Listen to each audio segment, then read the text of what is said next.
Hey, what's going on, guys? This is K10 or IceRank5am here, and welcome to my third Black Ops 2 weapon comparison video. I'm really glad that you guys are enjoying these comparisons. My PDW versus MSMC weapon comparison is actually nearing 3,000 views.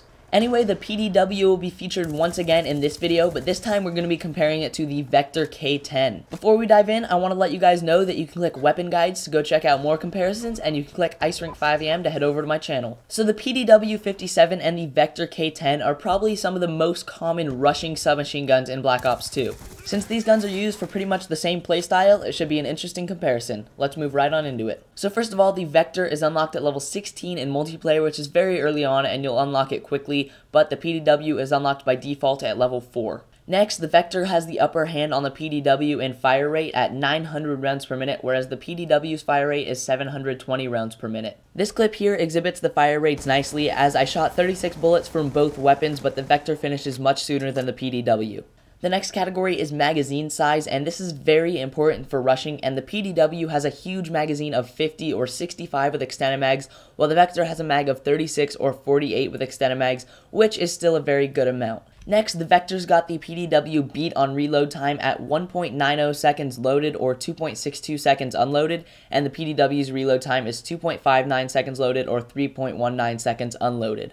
Once again, I've got a side-by-side comparison for you guys, and as you can see here, the Vector reloads quite a bit faster than the PDW. Now, although the quick fire rate of the Vector might make up for this in some gunfights, the damage of the Vector is only 33 to 18, and this is a big downfall in my opinion, because that means even at close range, this gun is going to take 4 bullets to kill and 6 bullets at long range. The PDW, on the other hand, takes 3 bullets at close range and 6 bullets at long. So as you can see here from very close up, the Vector is a 4-bullet kill, and then the PDW from the same range is a 3-bullet kill. Moving just a little bit back, you wouldn't expect the damage to drop yet, but the Vector's actually a 5-bullet kill, while the PDW is a 4. When I move back just a little bit farther, the Vector still takes 5 bullets, and the PDW still takes 4. Now moving back to a fairly long-range shot, the Vector is up to its max of 6 bullets, while the PDW-57 still gets the job done in 5.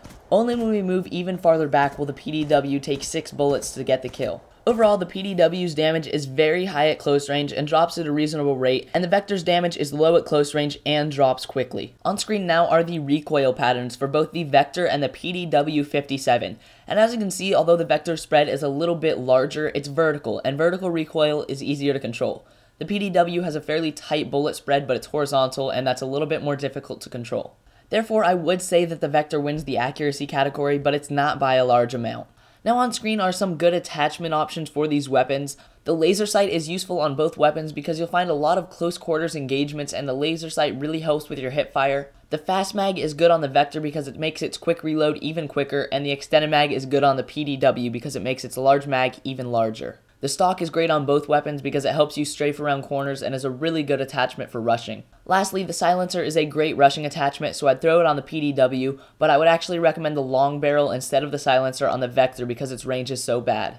Overall, I find the PDW-57 to be far better than the Vector K10. The only major upside the Vector has to the PDW is its quicker fire rate. Many players seem to like the Vector for its quick fire rate, but when it takes 4 bullets to kill from close range, the Vector has to have a quick fire rate to even be able to keep up with any of the other submachine guns. Even though the reload time of the Vector is quite a bit faster than the reload time of the PDW, since the PDW's magazine is so large, you'll rarely have to reload and you won't really find it to be a problem. After playing with the Vector and doing all these tests with it, I really just don't see many upsides to the gun. If you enjoy using the weapon and manage to play well with it, go right ahead and continue using it, but personally, I don't succeed with the Vector, and I can succeed very well with the PDW-57. Anyway guys, that pretty much concludes this weapon comparison of the PDW-57 and the Vector K10. If you enjoyed the video, a like rating and a comment would be greatly appreciated, and you can subscribe for more of these videos. Alright guys, thanks a lot for watching, and I hope you enjoyed. Feel free to leave suggestions for future weapon comparisons in the comments below. On screen are 2 of my previous videos. The one on the left is the best low-level score streak setup in Black Ops 2, and the one on the right is telling what hardline really does in Black Ops 2. You can click IceRank5am to head on my channel and subscribe, and I'll see you next video.